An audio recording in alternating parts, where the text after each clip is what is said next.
Hi there, everybody, and welcome back to Solving Python Hacker in the Dodge Codes channel. Try to stick around to today's video because we are gonna basically do a NumPy exercise in arrays in Python. So try to stick around to that. You are going to absolutely love it.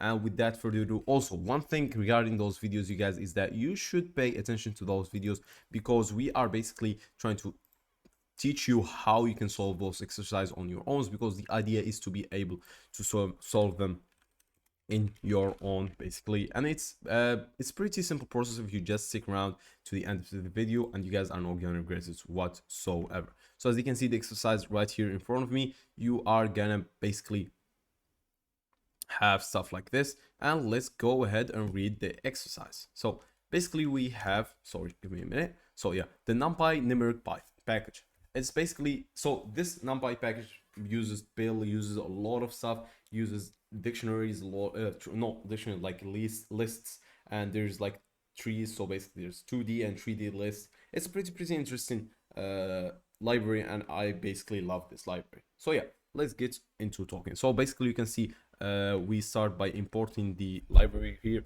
A number array is a grid of values. There are similar to lists. Expect that every element of an array must be the same type. So you can see basically this is a NumPy array right here. It must be all the same type. That's it. So basically this is not a NumPy, but yeah, you get the idea. In the above example, NumPy array is used to convert lists into a NumPy array. The second argument float can be used to set the type of array elements. So basically it will tell us what type of elements are those, which they're kind of floats, but they are actually integers. But you get the idea. So task, you are given a space separated list of numbers. Your task is to print a reversed NumPy array with the element type float, a single line of inputs containing space separated numbers, and an output print the reverse number array with type float. So you can see this is the simple input.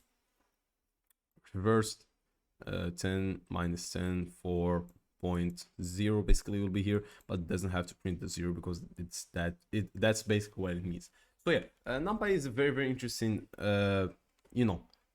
library. I really love it, as I said, and it's pretty straightforward. So basically we're gonna complete the function right here. Basically that's why it's showing us a bit of an error.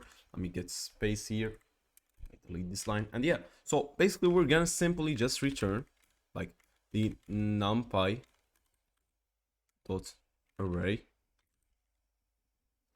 with the r, which is gonna be the thing that we're passing right here, the variable that we're passing right here, of the position -1, like basically starting from that position, with the type float,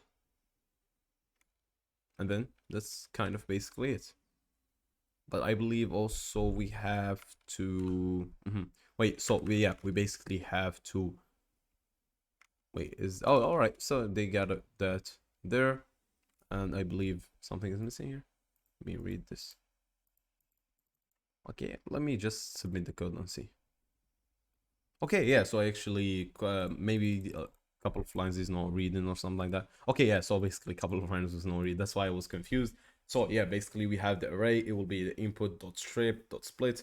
So it will show it in the way that they actually requested down here on the bottom left, and it's gonna print the results basically, and it's gonna be like this. So what we simply did is we returned the same list using numpy.array, and we said that it will start all the way from -1.